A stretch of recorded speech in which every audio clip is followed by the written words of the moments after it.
नमस्कार दोस्तों, स्वागत है आपका आज की नई कहानी में। मेरी जेठानी सुनीता ने मुझ पर गहने चोरी करने का आरोप लगाकर पूरे परिवार के सामने मेरी बहुत बेइज्जती की। किसी ने मेरी एक भी बात नहीं सुनी और मुझे घर से निकाल दिया। अगले दिन मैं पुलिस लेकर अपने ससुराल पहुंची। जब पुलिस ने जांच की तो असल चोर का नाम सामने आया। सबके पैरों तले से जमीन खिसक गई, क्योंकि वह चोर तो सुबह का वक्त था और घर का आंगन अभी धुला हुआ था। मैंने बड़ी मेहनत से झाड़ू लगाया था और चारों तरफ पानी का छिड़काव किया था ताकि गर्मी में थोड़ी ठंडक रहे। मेरा दिल खुश था कि चलो आज का दिन शांति से गुजरेगा। मैं रसोई की तरफ जाने ही वाली थी कि देवरानी कविता के बच्चे भागते हुए अंदर आए। उनके पैरों में मिट्टी थी। वे आंगन में इधर उधर दौड़ने लगे, जिससे वह सारा आंगन जो मैंने अभी साफ किया था दोबारा गंदा हो गया। मेरे दिल में कसकसी हुई, लेकिन मैंने खुद को समझाया कि बच्चे हैं, खेल रहे हैं। मैंने प्यार से कहा, बेटा उधर मत जाओ, अभी फर्श गीला है। मगर वह नहीं माने और लगातार गंदगी फैलाते रहे। जब मैंने थोड़ी सख्ती से उन्हें डांटा तो वह रोते हुए अपनी माँ के पास चले गए। कुछ ही देर में कविता बाहर निकल आई। उसके हाथ में एक बर्तन था। वह गुस्से से मेरी तरफ देखकर बोली, तुमने मेरे बच्चों को क्यों डांटा है? क्या यह घर सिर्फ तुम्हारा है जो तुम अपनी मर्जी से बच्चों को रोक रही हो? मैंने कहा, भाभी मैंने तो बस मना किया था, क्योंकि मैंने अभी सफाई की थी। वह बोली, तुम्हारी हिम्मत कैसे हुई इन्हें कुछ कहने की? तुम खुद को क्या समझती हो? उसी दौरान मेरी जेठानी सुनीता भी अपने कमरे से निकल आई। उसने कविता का साथ देते हुए मुझे घूर कर देखा और बोली, यह रोज का काम है, सुबह सुबह सफाई का नाटक करके बाकी सबको नीचा दिखाना चाहती है। इसे लगता है कि हम सब इसके हुक्म के ताबेदार हैं। सुनीता की यह बात सुनकर मेरा दिल दुख गया। मैंने कहा, दीदी मैंने तो बस सफाई की थी, इसमें हुक्म वाली क्या बात है? वह बोली, ज़्यादा जुबान मत चलाओ। अगर ज़्यादा शौक है सफाई का तो पूरे घर का ठेका ले लो, लेकिन बच्चों पर हाथ उठाने की ज़रूरत नहीं है। मैं चुपचाप खड़ी रही, क्योंकि मैं जानती थी अगर मैंने जवाब दिया तो बात बढ़ जाएगी और फिर मेरी सास सावित्री भी आ जाएंगी। वह वैसे भी मुझे पराई समझती थी, क्योंकि बाकी दोनों बहुएं उनके अपने रिश्तेदारों की बेटियां थी और मैंने अपनी मर्जी से शादी की थी। इसीलिए वे अक्सर मुझे नीची नज़रों से देखती थी। मैं वहां से उठकर रसोई में चली गई ताकि नाश्ता बना सकूं, लेकिन मेरा मन वही आंगन में अटका हुआ था। आखिर मैं क्या करती? अगर मैं चुप रहती तो भी गलत थी और अगर बच्चों को रोकती तो भी बड़ी बन गई। मैंने चूल्हा जलाया और बच्चों के लिए दूध गर्म करने लगी। तभी सुनीता रसोई में दाखिल हुई। उसने आकर बड़ी तेजी से चूल्हा बंद किया और बोली, पहले मेरे पति का नाश्ता बनेगा, क्योंकि उन्हें दफ्तर जाना है। तुम्हारे बच्चों को कौन सी जल्दी है? वह आराम से भी नाश्ता कर सकते हैं। मैंने कहा, दीदी नाश्ता तो सबका इकट्ठा ही बनता है, आप मुझे बस एक बर्नर दे दें ताकि मैं साथ ही दूध गर्म कर लूं। वह बोली, तुम्हारी इतनी हिम्मत कि मुझे हुक्म दो? मैं यहाँ की बड़ी बहू हूँ और मेरी बात चलेगी, तुम साइड पर खड़ी हो जाओ। जब तक मैं ना कहूँ कुछ मत करना। मैंने कहा, दीदी आपकी बात मान लेती हूँ, लेकिन बच्चों को भी भूख लगी है, वे जिद कर रहे हैं। वह बोली, जिद तुम्हारी वजह से कर रहे हैं। तुमने उन्हें सिर पर चढ़ा रखा है, तुम खुद भी बदतमीज हो और बच्चों को भी वैसा ही बना रही हो। मैंने इस बार कुछ नहीं कहा और बस एक तरफ होकर खड़ी हो गई। मेरी आंखों में आंसू आ गए थे, लेकिन मैंने उन्हें अंदर ही रोक लिया। मैं सोच रही थी, क्या हर रोज यही चीख चीख कर मुझे अपने बच्चों का हक छोड़कर दूसरों की मर्जी माननी पड़ेगी? घर का माहौल ऐसा था कि कोई भी मेरी बात सुनने को तैयार नहीं था। सुनीता की एक एक बात मेरे दिल पर चोट करती थी, लेकिन मैं सब बर्दाश्त कर रही थी, क्योंकि मैंने सोच रखा था कि सब्र का फल मीठा होता है और शायद एक दिन भगवान की कृपा से सब कुछ ठीक हो जाएगा। मैं बस अपने काम में लगी रही और नाश्ता बनने का इंतजार करने लगी। सुनीता की वह कड़वी बातें अभी भी मेरे कानों में गूंज रही थीं। मैं सोच रही थी, क्या यह सब कभी खत्म होगा जब मुझे हमेशा इसी तरह दबकर रहना पड़ेगा?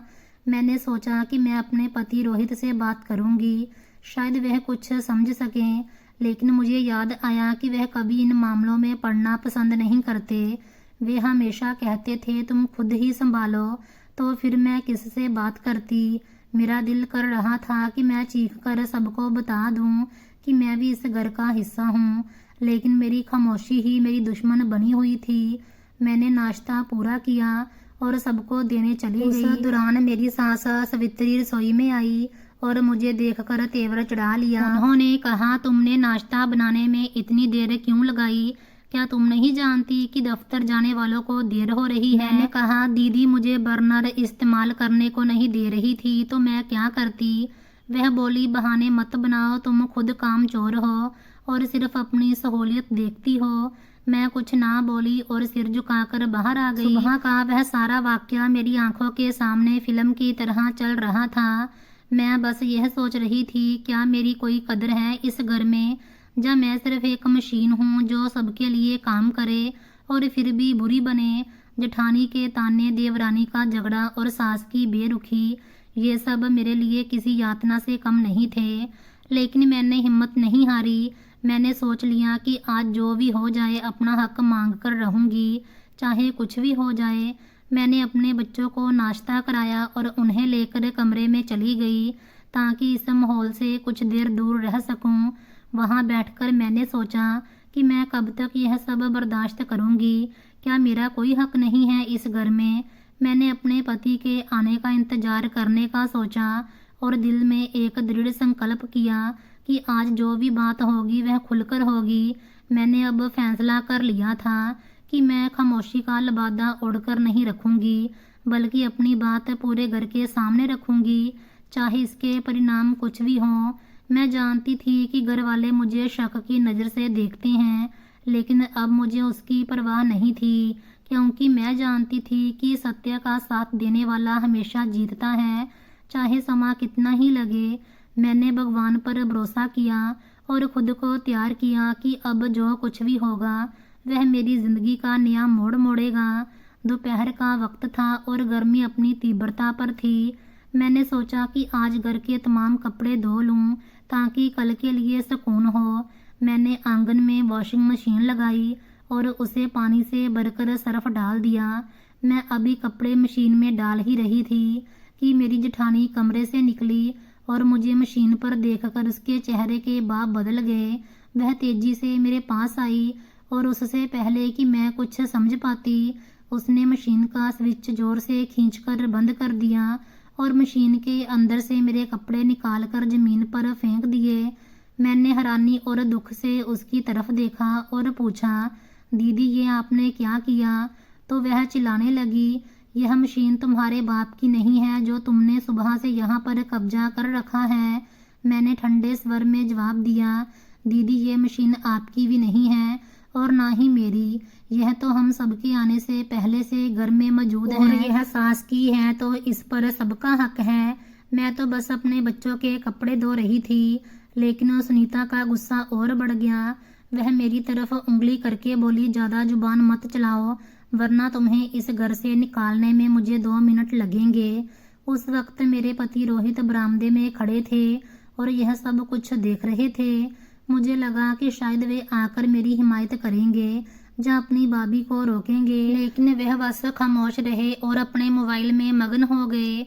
यह देखकर मेरा दिल जैसे अंदर से टूट गया, क्योंकि वही पति जो रात की तन्हाई में मुझसे प्यार करते थे और सब कुछ मुझ पर नौशावर करते थे, दिन के उजाले में अपने ही घर वालों के सामने मेरा साथ देने से डरते थे।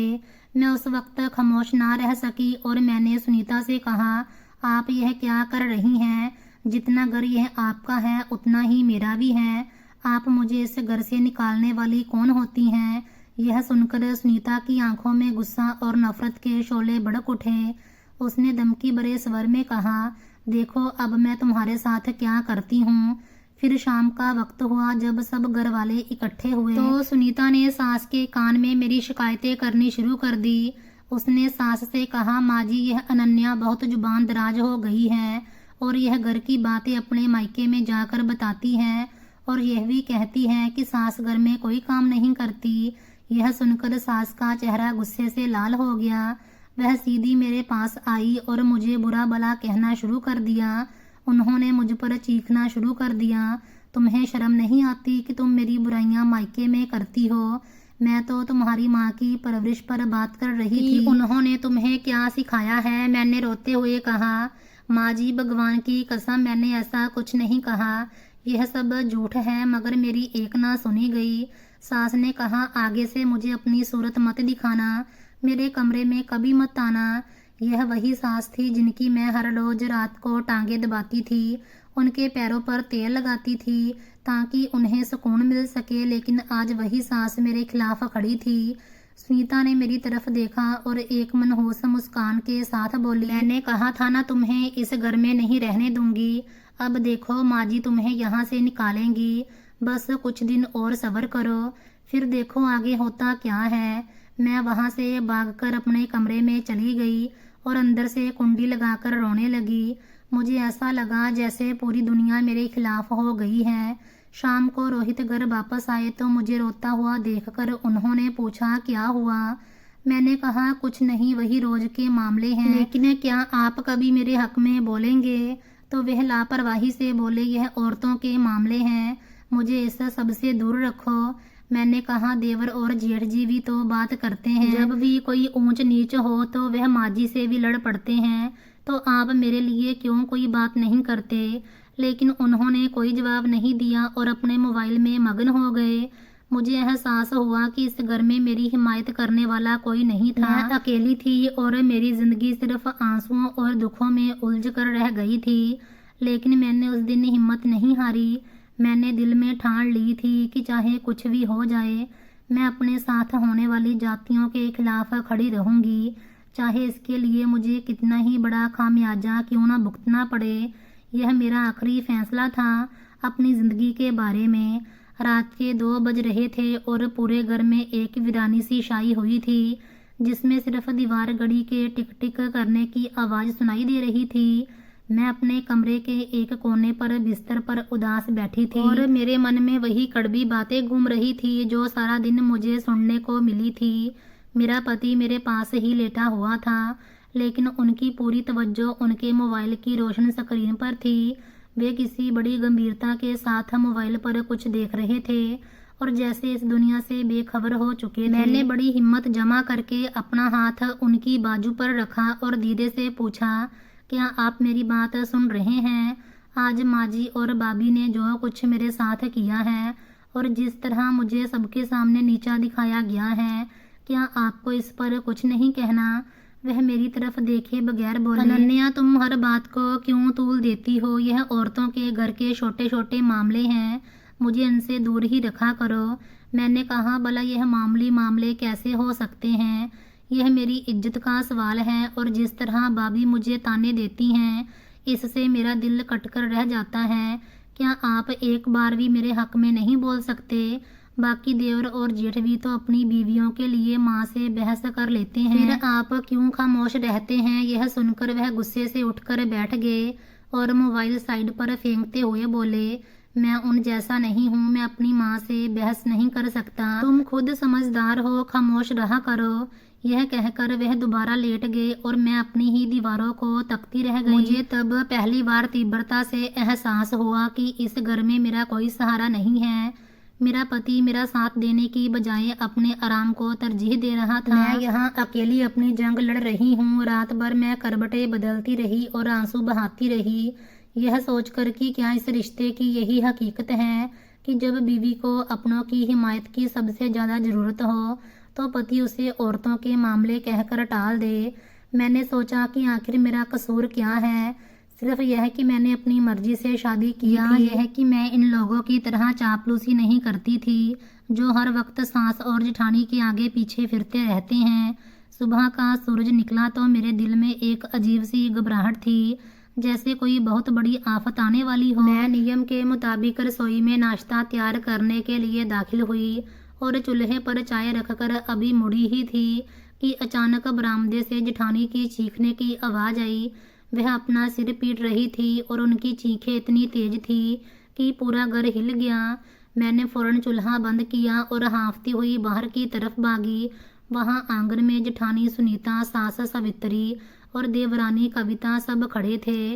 सुनीता रोते हुए कह रही थी, मेरा सोना, मेरा जेवर वह अलमारी से गायब है। मैंने कल रात वहीं रखा था। सबके चेहरे पीले पड़ गए और घर में एक कोहराम सा मच गया। सुनीता की हालत ऐसी थी जैसे उन पर कोई बहुत बड़ा पहाड़ टूट पड़ा हो। वह पागलों की तरह अलमारी को टटोल रही थी और कह रही थी, कैसे गायब हो सकता है, यह तो मेरी माँ की निशानी थी। मैं भी वहीं खड़ी थी कि अचानक सुनीता की नज़र मुझ पर पड़ी। वह मेरे करीब आई और मेरी तरफ उंगली से इशारा करके बोली, मुझे पता है यह तुम्हारी ही हरकत है, तुमने ही चोरी की है, क्योंकि तुम हमेशा मेरी चीज़ों पर बुरी नज़र रखती हो। मैं सन्न रह गई, मेरी जुबान से शब्द नहीं निकल रहे थे। मैंने बड़ी मुश्किल से कहा, दीदी आपको गलत फहमी हुई है, मैंने कोई चोरी नहीं की, मैं तो सुबह से रसोई में हूँ। मगर मेरी बात को किसी ने महत्व नहीं दिया। सास ने मुझे ऐसे घूरा जैसे मैं कोई अपराधी हूँ। सुनीता चीखती रही, मुझे न्याय चाहिए, उसने मेरा जेवर चुराया है और अब ढिठाई से इनकार कर रही है। मैंने वहाँ खड़े अपने पति रोहित को देखा, मगर वह नजरें चुराने लगे और एक कदम भी मेरी तरफ नहीं बढ़े। सुनीता ने मुझे बालों से पकड़कर घसीटते हुए मेरे कमरे की तरफ ले जाना शुरू किया। मैं चीखती रही, भगवान के लिए मुझे छोड़ दो, मैंने कुछ नहीं किया। लेकिन उसने एक ना सुनी। उसने मुझे मेरे कमरे में जोर से धक्का दिया और बाहर से कुंडी लगा दी। मैं अंदर चीखती रही, रोती रही, लेकिन दरवाजा खोलने वाला कोई नहीं था। मुझे ऐसा लग रहा था जैसे मेरी पूरी जिंदगी के किरदार पर एक दाग लगा दिया गया है। मैं कमरे के फर्श पर बैठकर भगवान से प्रार्थना करने लगी कि अगर मैं सच्ची हूँ तो मेरी सच्चाई को सबके सामने लाओ, क्योंकि अब इस घर में मेरा कोई वकील नहीं है। मैंने अपनी अलमारी खोली। शायद कोई चीज़ इधर उधर हुई हो, लेकिन सब कुछ वैसा ही था जैसे मैंने रखा था। मैं सोच रही थी, अगर मैंने चोरी नहीं की तो जेवर कहाँ गया? क्या वाकई चोरी हुई है या यह कोई बहुत बड़ी साजिश है? मैं इसी उलझन में थी कि दोपहर का वक्त हो गया और घर में सन्नाटा छा गया। तब मेरे दरवाजे की कुंडी खोल दी गई, मगर अब भी शक सबका मुझ पर था। मैंने हिम्मत की और सोचा कि देवरानी को विश्वास दिलाऊंगी कि मैंने चोरी नहीं की। अपने कमरे के दरवाजे से देखा कि सुनीता अपने कमरे में अकेली बैठी हुई थी। वह अपने फ़ोन पर अपनी सगी बड़ी बहन से बात कर रही थी और उसके स्वर में कोई बनावट नहीं थी। वह सच में रो रही थी। मैंने कान लगाकर सुना तो वह कह रही थी, वो जेवर सच में गुम हो गया है, मैंने अलमारी शान मारी है, वो नहीं मिल रहा। मुझे यकीन है अनन्या ने किया है, मैं उसे छोड़ूंगी नहीं। आपने मुझे वह जेवर दिया था, वो मेरी माँ की निशानी थी, मैं उसे ऐसे नष्ट नहीं होने दूंगी। मैं यह सुनकर सन्न रह गई। इसका मतलब था कि वह नाटक नहीं कर रही थी। उसका जेवर वाकई गुम हुआ था और वह सच में सदमे में थी। उसके रोने की आवाज़ सुनकर मुझे एहसास हुआ कि जेवर का गुम होना कोई नाटक नहीं बल्कि सच है। अब मुझे डर लगने लगा कि अगर वाकई चोरी हुई है तो फिर किसने की है और क्यों की है? क्या इस घर में कोई ऐसा व्यक्ति भी है जो यह सब कुछ कर सकता है? मेरे मन में एक पल में कई सवाल उभर आए और मैं और उलझ गई। मुझे समझ नहीं आ रहा था कि अब मैं क्या करूं। कमरे में कैद तन्हाई के वो चंद घंटे मेरे लिए जैसे सदियों जैसे थे। जब शाम ढलने लगी तो दरवाजे पर दस्तक हुई और मेरे पति रोहित अंदर दाखिल हुए। उनके चेहरे पर गुस्से की बजाय एक अजीब सी बेबसी और लाचारगी थी। उन्होंने मुझे देखते ही कहा, तुमने यह क्या किया अनन्या? मैंने तुम पर कितना भरोसा किया था और तुमने मेरी इज्जत मिट्टी में मिला दी। मैंने उनका हाथ पकड़कर कहा, मैंने कुछ नहीं किया, आप क्यों मुझ पर विश्वास नहीं कर रहे? मगर उन्होंने अपना हाथ झटक दिया और कहा, भाभी के जेवर तुम्हारे कमरे से मिले या ना मिले, लेकिन पूरा घर तुम्हें ही अपराधी समझ रहा है और अब मेरे पास भी तुम्हें बचाने का कोई रास्ता नहीं है। मैंने कहा, आपको कम से कम मेरी बात तो सुननी चाहिए थी, मगर वह उल्टे कदमों बाहर निकल गए। थोड़ी ही देर बाद कमरे का दरवाजा दोबारा खुला तो वहाँ जेठ विजय और सास खड़ी थी।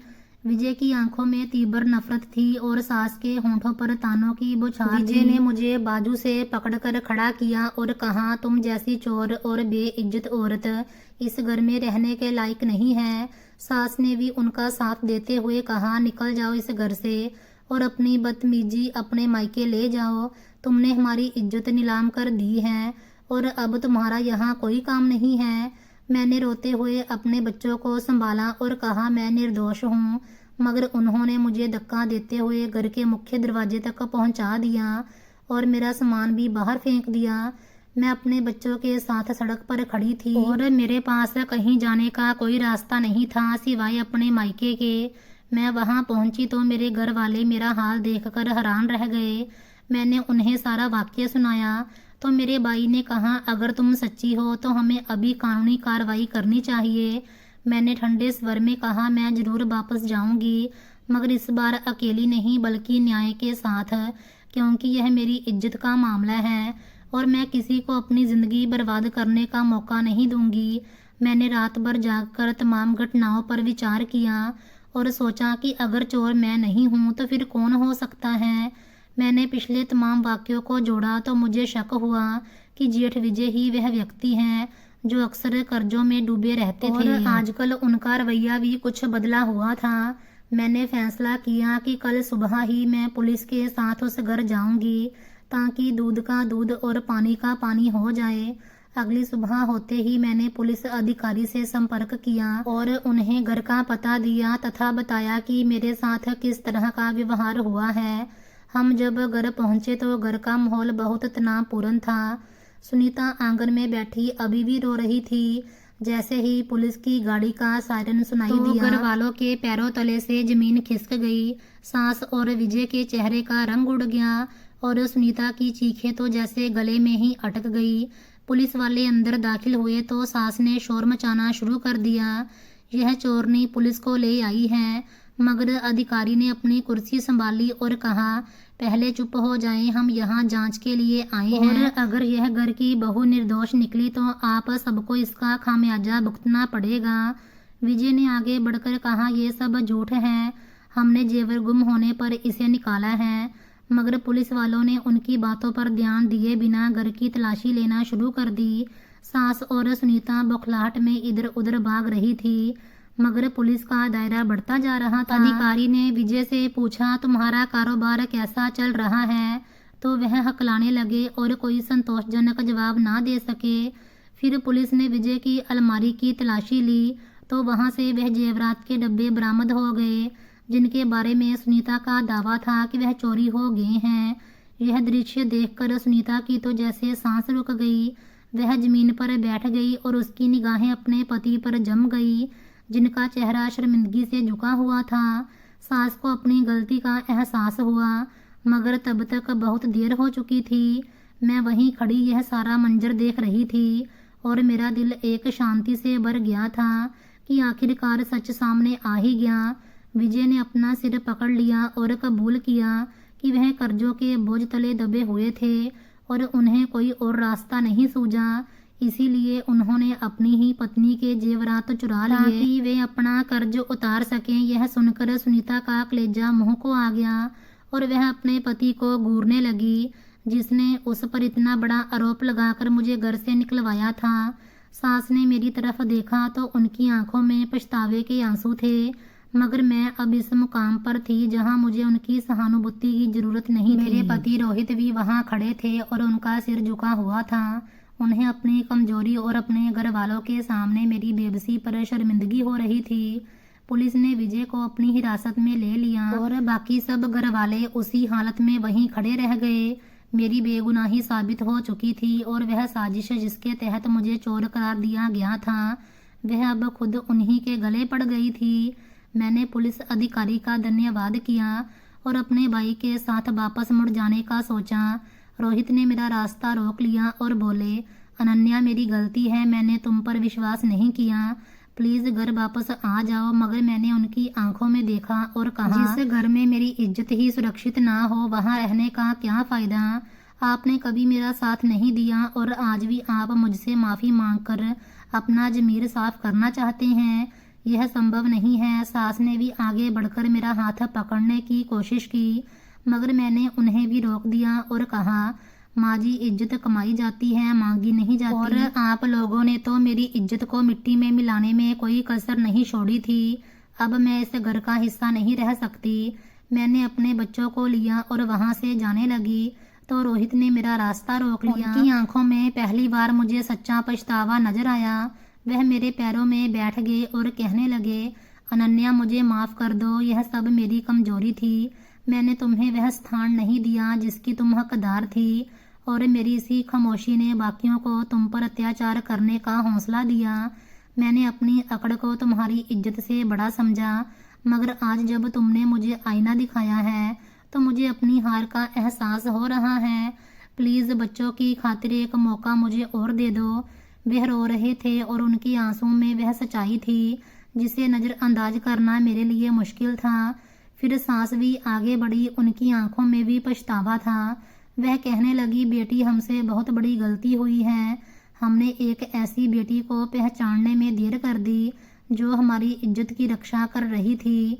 हमने जेवरात के लालच और शैतानी साजिश में आकर तुम्हारा दिल दुखाया। हमें माफ़ कर दो।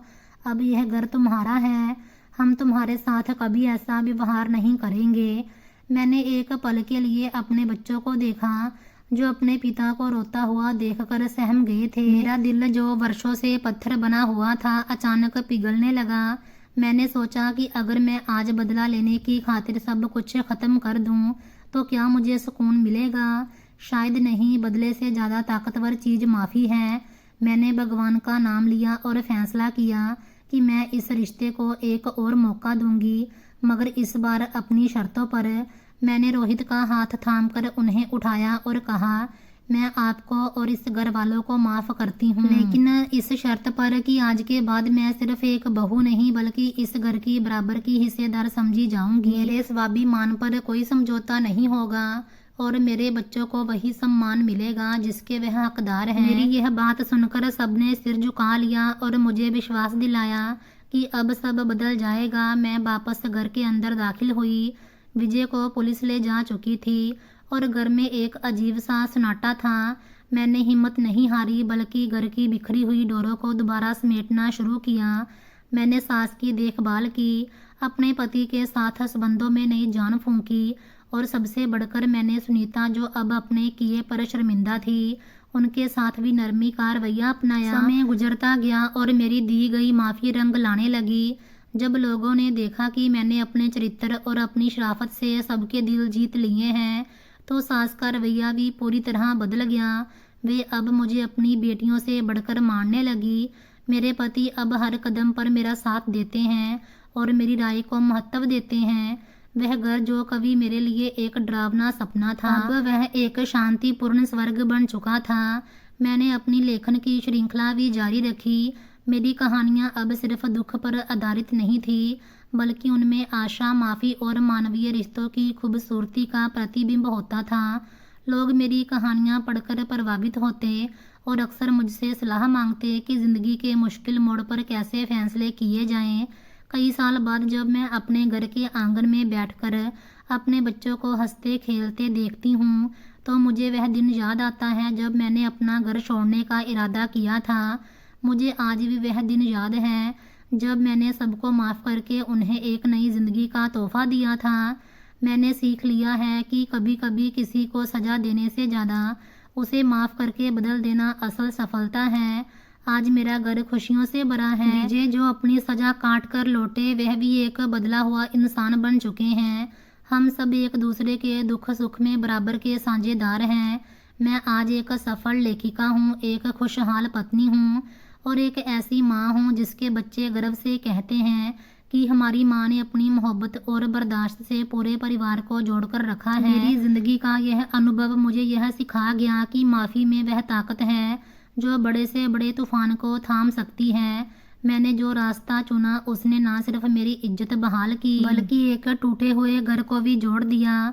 मेरी कहानी का यह सुखद अंत इस बात का सबूत है कि अगर दिल में सच्चाई और नियत में ईमानदारी हो तो भगवान हालात को बदलने में देर नहीं करते। मेरी ज़िंदगी का हर पल अब इसी सोच में गुजरता है कि मैंने नफरत को हराकर प्रेम को जीत लिया था। दोस्तों, ये थी आज की कहानी। अगर आपको यह कहानी पसंद आई हो तो वीडियो को लाइक, शेयर और चैनल को सब्सक्राइब जरूर करें।